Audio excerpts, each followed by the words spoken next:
सर्वे भवन्तु सुखिनः, सर्वे सन्तु निरामया, सर्वे भद्राणि पश्यन्तु, मा कश्चित् दुःखभाग् भवेत्। इस दिव्य प्रार्थना को करते हुए और उस सर्वरक्षक परमपिता परमात्मा को याद करते हुए, उनको कृतज्ञतापूर्वक प्रणाम करते हुए, आइए हम सृष्टि के आदि काल में जो परमपिता परमात्मा ने वेद रूपी ज्ञान हम सबको प्रदान किया, और उस वेद रूपी ज्ञान में जो यज्ञ के बारे में बताए हैं, यज्ञ का विधान किया है, उसके बारे में जान रहे थे। और उसी के बारे में हम विस्तार से जानते हैं। ये जो यज्ञ हैं, ये जो हवन हैं, वो एक ऐसी हमको अद्भुत देन है उस परमपिता परमात्मा की। ऐसी विशेष वो एक खोज है, एक विशेष ऐसी एक चीज़ है कि जिसके संपर्क में आने से, जिनके संसर्ग में आने से जो व्यक्ति उसके संपर्क में आता है, जो व्यक्ति उसके संसर्ग में आता है, वो दिव्यता से युक्त दिन प्रतिदिन होने लगता है। जैसे कहते हैं ना, मणि को वैसे सामान्य रूप से कहा जाता है कि लोहे को छुआ दे तो सोना हो जाता है, होता ना होता एक अलग बात है, लेकिन वो जो मणि होती है उसकी विशेषता को, वो जो मणि होती है उनकी जो गुणवत्ता होती है, उनकी एक उसके अंदर जो दिव्यताएँ होती हैं या विशेष उनके जो गुण होते हैं, उन गुणों को अभिव्यक्त करने के लिए ये चीज़ कही जाती है। अर्थात वो जो मणि है उनकी जो कीमत है उसको उसके माध्यम से कहा जाता है। तो ये जो मणि की जो ऐसी प्रशंसा की जाती है, उसी प्रकार से जो यज्ञ है, ऐसा ही एक विशेष कर्म है, ऐसा ही एक विशेष यज्ञ है। जो यज्ञ है उसको हम यदि नित्य प्रति करते हैं, यज्ञ के संपर्क में हम आते हैं, अर्थात कोई भी व्यक्ति हैं, वो व्यक्ति यदि नित्य प्रति यज्ञ के संपर्क में रहता है, अर्थात वो यज्ञ करता है हर रोज, तो उनके जीवन में दिन प्रतिदिन दिव्यता का आधान होने लगता है। उनकी वाणी में परिवर्तन आ जाएगा, उनके विचारों में परिवर्तन आ जाएगा, उसके आचरण में परिवर्तन आ जाएगा, उनके थॉट्स जो होते हैं, विचार जो होते हैं, उसमें इतनी दिव्यता, इतनी भव्यता हो जाती है कि उसकी बात ही मत पूछो। और उसके साथ साथ उसका जो ज्ञान है, वो ज्ञान भी इतना विशेष परिष्कृत होने लगता है, अर्थात शुद्ध बुद्धि हो जाती है, शुद्ध मन हो जाता है, पवित्र अंतःकरण के साथ वो व्यक्ति जीवन को व्यतीत करने लगता है। और वैसे प्रकार से हमारे शरीर के ऊपर भी उसके प्रभाव पड़ने लग जाते हैं। हमारे शरीर में कोई व्याधि है तो व्याधियाँ भी दूर होती है, हमारे शरीर में और कोई खोट है और हमारे शरीर में और कोई दर्द है तो वो भी दूर होते हैं। अर्थात जो सामान्य रूप से हमारा शरीर या हमारा मन है उसका परिष्करण होने लगता है, एक दिव्यता का आधान होने लगता है यज्ञ के संपर्क में आने से। और इसी प्रकार जैसे व्यक्ति का उत्थान होता है, जैसे व्यक्ति का उद्धार होता है उस यज्ञ के संपर्क में आने से ही, उसी प्रकार जो परिवार इस यज्ञ को अपना लेता है, जो परिवार डेली इस यज्ञ को करता है, उसका भी इसी प्रकार उस परिवार का नित्य प्रति उत्थान होता है। उस परिवार में जो क्लेश होते हैं वो दूर होते हैं, उस परिवार में जो दुख की स्थितियाँ बनती हैं या उस परिवार में जो दुख आते हैं या जो आसुरी शक्तियाँ होती हैं वो हावी होती हैं, तो वो भी दूर हो जाता है, उस परिवार का भी उद्धार होता है, वो परिवार का भी कल्याण होने लगता है जो परिवार यज्ञ को अपना ले। इसी प्रकार से जो समाज इस यज्ञ को अपना ले वो समाज भी सुखी होता है। इसी प्रकार जो राष्ट्र अपना ले वो राष्ट्र भी इसके माध्यम से पूर्ण सुखी होता है। इसलिए ये यज्ञ को एक पारसमणि जैसा कहा गया है कि जो भी इसको अपनाता है, जो इसके संपर्क में आता है, उन सब में दिव्यता का आधान करता है। अर्थात जो सुख शांति का जो मूल साधन है वो है यज्ञ। वो जो यज्ञ है वो यज्ञ कोई सामान्य कर्म नहीं है, इतना अद्भुत और इतना विशेष है कि वो यज्ञ हमारे जीवन को तो परिष्कृत करता ही है, हमारे विचारों को, हमारे आचरण को, व्यवहार को, उन सब जगहों पे मानिए हमारे पूरे जीवन में दिव्यता का आधान कर देता है। और इसी प्रकार से जैसे आपको विभिन्न प्रकार से बनाया, जो व्यक्ति इसको अपनाएगा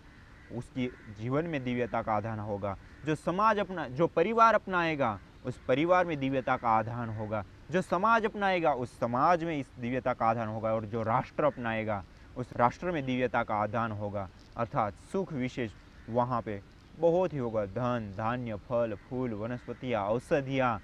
और चारों ओर से उनको सुख ही सुख के जो साधन हैं वो सब उपलब्ध होता है। इसलिए यज्ञ जो है वो श्रेष्ठतम कर्म है। यज्ञो वै श्रेष्ठतमम कर्म, यज्ञ एक सबसे श्रेष्ठ कर्म है और यज्ञ रूपी कर्म को करने से हमारे जीवन का कल्याण होता है। इसीलिए तो कहते हैं कि जो स्वर्ग की कामना करता है, जो यश की कामना करता है, स्वर्ग कामो यजेत, जिसकी स्वर्ग की कामना है वो यजन करे, हवन करे, तो उसको सुख विशेष मिलेगा, उसके पूरे जीवन में सुख का आदान होगा, उनके समाज में, उनके परिवार में, सब जगह पे सुख का आदान होगा। इसलिए ये जो यज्ञ है वो सबको अपनाना चाहिए, सबको करना चाहिए, सबको इस यज्ञ के साथ जुड़ना चाहिए। आइए आप भी यज्ञ कीजिए, हम भी यज्ञ करते हैं और सब मिलकर के यज्ञ करेंगे तो आज पूरे भारत ही नहीं, पूरे विश्व की जो समस्याएं हैं, जो ग्लोबल वार्मिंग, जो पृथ्वी की सतह का जो तापमान है वो नित्य प्रति बढ़ता चला जा रहा है, ओजोन की परत का टूटना, पराबैंगनी किरणों का इस धरती पर आना इत्यादि जो अलग अलग जो भी कारण हैं, जो वैश्विक कारण, ज्वलंत कारण बन चुके हैं, जिसके लिए आज के वैज्ञानिक लोग इतने ज़्यादा चिंतित हैं और ऐसे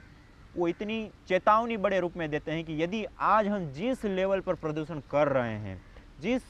तरीके से प्रदूषण फैला रहे हैं, वो सिलसिला यदि ऐसा ही चलता रहा तो कुछ समय के बाद इस धरती पर ऐसा धर्म संकट आ जाएगा कि यहाँ पे मनुष्य की तो बात अलग है, लेकिन अन्य जो जीव, पशु पक्षी या अन्य जो वनस्पति जगत है उसके ऊपर भी इतना बुरा इसका असर पड़ेगा कि उसकी तो बात ही मत पूछो। इसलिए ये जो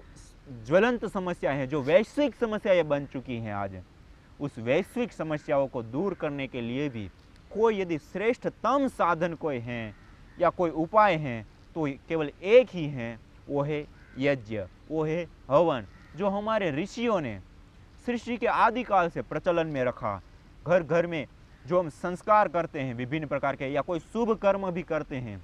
तो उसमें भी करते हैं, जैसे विवाह आदि करते हैं, या फिर जैसे किसी का जन्मदिन है, या जैसे आर्य समाज में देखें तो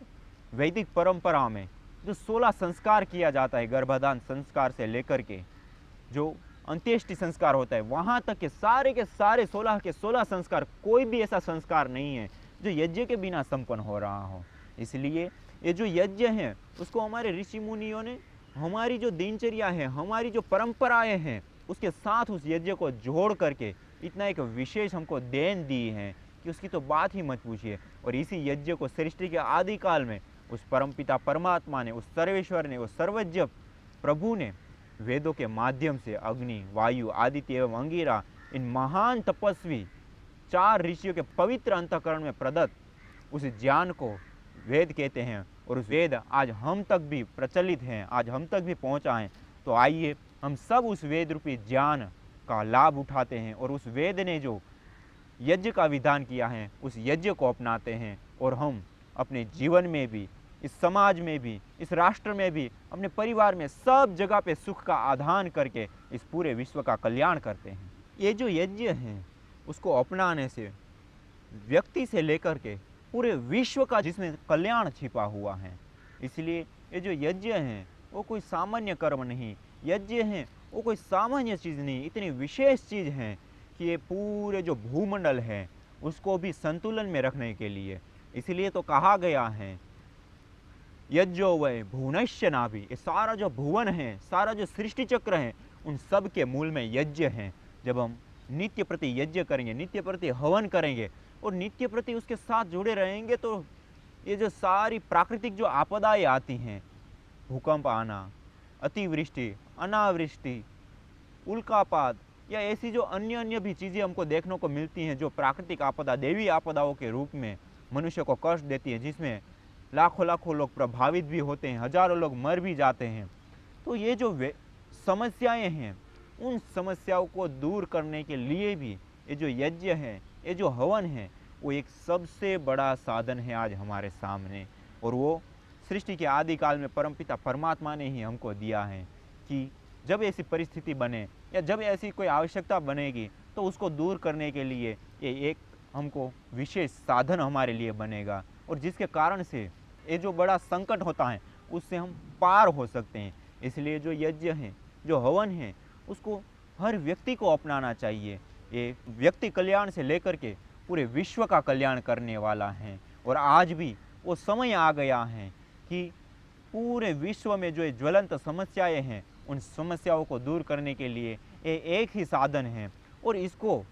सब तक पहुंचाने के लिए हम लोगों को एक विशेष ही प्रयास करना पड़ेगा, एक विशेष ही रूप से इसको प्रस्तुत करना पड़ेगा। इसके लिए और भी अनुसंधान करने पड़ेंगे। वैसे तो आज भी वैज्ञानिक लोगों ने इस यज्ञ के ऊपर, इस हवन के ऊपर, हमारे भारत में ही नहीं अन्य भी कई सारे ऐसे देश हैं जिन देशों में विभिन्न वैज्ञानिक लोगों ने इसके ऊपर रिसर्च किया, अनुसंधान किया, खोज किया, और उसके बाद उन्होंने जो परिणाम प्राप्त किए वो परिणाम इतने आश्चर्यजनक थे, इतने विशेष परिणाम उनको मिले कि वो लोग तो दावा करते हैं कि जो भी इस धरती पर बीमारियां हैं उन समस्त बीमारियों का अंत करने के लिए, अर्थात उन समस्त बीमारियों का कोई उपाय है तो उपाय हो सकता है यज्ञ, उपाय हो सकता है हवन। और इसी प्रकार से जो हम कृषिकरण करते हैं, खेती करते हैं, उसके लिए जो यूरिया, डीएपी इत्यादि पेस्टिसाइड खाद का प्रयोग करते हैं, और इसी प्रकार से जो जहरीली कीटनाशक दवाइयों का प्रयोग करके हम जिस अन्न को पैदा करते हैं, जिन फल फूल औषधीय साग सब्जियों को पैदा करते हैं, वो साग सब्जियां अभी इतनी जहरीली हो चुकी है आज कि उसका सेवन करने मात्र से भी कैंसर जैसी बीमारियां पैदा होती है, बीपी, शुगर, हार्ट की प्रॉब्लम हो जाती है। ऐसी कई सारी प्रॉब्लम उस जहरीले अन्न को खाने से, जहरीली साग सब्जियों को खाने से होती हैं। तो इन बीमारियों को दूर करने के लिए ये यज्ञ पर्याप्त है। और इसी प्रकार से जो कृषिकरण हो रहा है उस कृषि को यदि यज्ञ थेरेपी के आधार पर किया जाए, यज्ञ के माध्यम से यदि उसको किया जाए, तो वो जो खेती में जो उत्पन्न होने वाला जो अन्न है, उस खेती में उत्पन्न होने वाला जो साग सब्जी इत्यादि हैं, वो इतना गुणवान होते हैं, इतने विशेष होते हैं कि उसकी तो बात ही मत पूछिए। वैसे तो उसका जो प्रमाण होता है, अर्थात जो उत्पादन होता है, वो भी 4 गुना तक बढ़ जाता है। और वो उत्पादन तो 4 गुना बढ़ता ही बढ़ता है, लेकिन उसके साथ साथ उसकी जो गुणवत्ता होती है, उनकी जो एक क्वालिटी होती है, वो इतनी हाई क्वालिटी होती है कि वो रोग निवारक और पुष्टिकारक बहुत ही विशेष रूप से हमारे शरीर के लिए उपयोगी हो सकता है। तो ऐसा विशेष अन्न को देने वाला, ऐसे विशेष फल फूल औषधीय सब्जियों को देने वाला यदि कोई चीज़ है तो वो यज्ञ के माध्यम से हम खेती करेंगे तो वो हमको प्राप्त होगा। तो इसलिए हम सब लोगों को कृषि के लिए भी इस यज्ञ को अपनाना चाहिए, कृषि आधारित खेती करनी चाहिए। एक ही यज्ञ करते तो उससे 200 एकड़ की खेती होती है। कितनी? 200 एकड़ की। और उस 200 एकड़ में जो भी खेती होती है उसका जो उत्पादन होता है वो 4 गुना तक बढ़ जाता है। 4 गुना उत्पादन मानी बहुत बड़ी मात्रा होती है। और इसी प्रकार से ये 4 गुना उत्पादन बढ़ने के साथ साथ उसकी जो क्वालिटी है वो तो आपको बताया ही, इतनी ज़्यादा विशेष हो जाती है उसकी क्वालिटी कि उसकी तो कोई बात ही ना की जाए। तो एक कृषिकरण के लिए भी इतना उपयोगी है। वायु जो प्रदूषण है आज हमारे सामने, उस वायु प्रदूषण को दूर करने के लिए आज सबसे बड़ा सशक्त कोई साधन आज हमारे सामने है तो वो है यज्ञ। जैसे आज दिल्ली जैसे शहर हैं, या चाइना जिन शहरों में अधिक उद्योग है, या अमेरिका जैसे देश है, वहाँ पे कुछ इतना ज़्यादा मात्रा में प्रदूषण हो चुका है कि उसकी तो बात ही मत पूछे। उसके कारण से कितने लोग, मानी पूरे विश्व का आंकड़ा देखा जाए तो कई करोड़ लोग प्रभावित और मृत्यु के मुंह में चले जाते हैं वायु प्रदूषण के कारण। तो वो जो वायु प्रदूषण है उससे मुक्ति प्राप्त करने के लिए, वो जो वायु प्रदूषण है उसको दूर करने के लिए भी यदि आज हमारे सामने कोई सशक्त साधन है, प्रामाणिक साधन है, तो वो है यज्ञ। यदि आज हम जैसे वैदिक परंपरा में सब लोग दैनिक यज्ञ के रूप में यज्ञ करते हैं, हवन करते हैं, उस यज्ञ को, उस हवन को यदि आज पृथ्वी पर बसने वाले जो लोग हैं 50% लोग भी यदि उसको अपना लें तो आज भी हम वो जो भयावह स्थिति है उस भयावह स्थिति से हम पार हो सकते हैं। जो वायु प्रदूषण हो चुका है उसको भी मिटा सकते हैं। जो ओजोन की परत हम तोड़ चुके हैं, जिनमें छिद्र कर चुके हैं, जिसके कारण से लाखों लोग कैंसर के कारण पीड़ित होते हैं, लाखों लोग उसके कारण से चर्म रोगों से पीड़ित होते हैं, तो वो जो रोग हैं उनसे भी मुक्ति मिलेगी सबको। और वो जो ओजोन की परत है उसको भी हम वापस ठीक कर पाएंगे। और इसी प्रकार से ये जो ग्लोबल वार्मिंग की समस्या है, जो पूरा विश्व में जो तापमान है वो दिन प्रतिदिन बढ़ता ही चला जा रहा है। और वो जो तापमान बढ़ने के कारण जहाँ पे बर्फ़ें जमी हुई हैं, जो ग्लेशियर जमे हुए हैं, वो पिघल रहे हैं। दिन प्रतिदिन उसके पिघलने से वो जो पानी है वो समुद्र की तलहटी पे आता है। और वो जब समुद्र की तलहटी पे आता है तो समुद्र की जो तलहटी का जल है वो दिन प्रतिदिन बढ़ता ही चला जाता है। और अभी के वैज्ञानिक दावा भी करते हैं 10 से 20 सेंटीमीटर प्रति वर्ष वो जो समुद्र का जल की तलहटी है वो ऊपर ही आती चली जा रही हैं। और जो पृथ्वी का जो तापमान होता है 0.2 डिग्री प्रति वर्ष बढ़ता चला जा रहा है।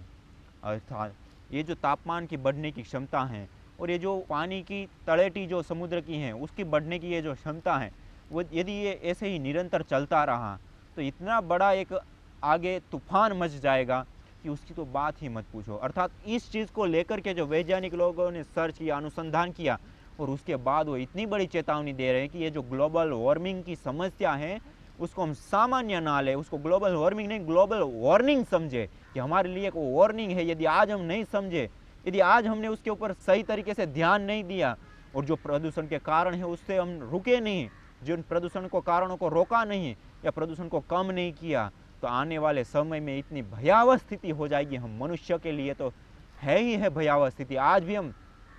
कितने करोड़ लोग हैं, कितने करोड़ लोग मनुष्य हैं जो इससे प्रभावित होते हैं और मृत्यु के मुंह में चले जाते हैं। लेकिन आने वाले समय में ये जो वनस्पति जगत है, पशु पक्षी इत्यादि जो अन्य योनियाँ भी हैं, उन सब के ऊपर भी इतना बड़ा संकट है कि उनके नष्ट होने का एक बहुत बड़ा कारण बन जाएगा प्रदूषण। तो इसलिए आज हमको इस यज्ञ की ओर मोड़ने की, इस यज्ञ की जो परंपरा है जो सृष्टि के आदि काल से चली आ रही हैं और आज उस कारणवश वो लुप्त भी हो चुकी, लेकिन कई जो वैदिक परंपरा हैं उसमें वो चलती भी आ रही है, जैसे आर्य समाज के लोग इत्यादि हैं या शांति कुंज जैसी संस्थाएं जो इसका विस्तार रूप से प्रचार प्रचार भी कर रहे हैं और बहुत अच्छी प्रकार से वो कर रहे हैं। लेकिन आज की जो ये समस्या बन चुकी हैं उस समस्या हमारे लिए एक वार्निंग है, वार्निंग नहीं, एक वार्निंग है। उस वार्निंग को दूर करने के लिए, अर्थात ये सारी जो वैश्विक ज्वलंत समस्याएं हमारे सामने बन चुकी हैं, जो हमारे सामने खतरे के रूप में खड़ा है, उस समस्या को दूर करने के लिए आज हमको इस यज्ञ को जन जन तक, आम समाज में एक विशेष रूप से जागरूकता फैला करके पर्यावरण के प्रति, एक तो जो वायु प्रदूषण इत्यादि जो प्रदूषण फैल रहे हैं उसको वैसे ही कैसे कम किया जाए, और दूसरा ये कि यज्ञ को इतना ज़्यादा मात्रा में उसके लाभ बता करके उसको प्रचलित कैसे किया जाए, अर्थात व्यापक रूप से इस यज्ञ को कैसे किया जाए। देश में तो है ही सही, लेकिन विदेशों में भी इसकी परंपराएं कैसे लागू हो, विदेशों में भी इसको एक कर्मकांड केवल मान करके ना, जैसे हम अभी यज्ञ को एक कर्मकांड के रूप में देखते हैं, एक कर्मकांड ही नहीं, एक संपूर्ण विज्ञान है और इसको एक वैज्ञानिक तरीके से, एक इसके जो प्रूफ होते हैं, एक वैज्ञानिक तथ्यों के साथ इसको प्रस्तुत करके हमको इस यज्ञ को फिर से एक ऐसी व्यापक स्तर पे कराने की आवश्यकता है। और उसके लिए पतंजलि योगपीठ आने वाले समय में एक विशेष कदम उठाएगा और इसके लिए एक बहुत ही बड़ा कार्य करेगा और पूरे विश्व को, भारत को ही नहीं पूरे विश्व को जोड़ करके इस जो ज्वलंत समस्याएं हैं, जो प्रदूषण की, ग्लोबल वार्मिंग, ओजोन की परत टूटना या वायु प्रदूषण के कारण होने वाली जो सैकड़ों बीमारियां हैं और जो बैक्टीरियल वायरल डिजीज से लेकर के कैंसर जैसी जो बीमारियां हैं, उन तमाम बीमारियों को नष्ट करने के लिए, दूर करने के लिए एक आज हमारे सामने सशक्त कोई साधन है तो वो है यज्ञ। और इस यज्ञ को हमको देश ही नहीं पूरे विश्व में प्रचलित करना पड़ेगा। जैसे आज योग की एक पहचान है पूरे विश्व में और योग के माध्यम से लाखों नहीं करोड़ों करोड़ों लोग जुड़े हैं और 200 देश के जो लोग हैं वो इसके साथ जुड़ करके इस योग को अपना रहे हैं। क्यों? जो आज बीमारियों की ज्वलंत समस्याएं हैं उनसे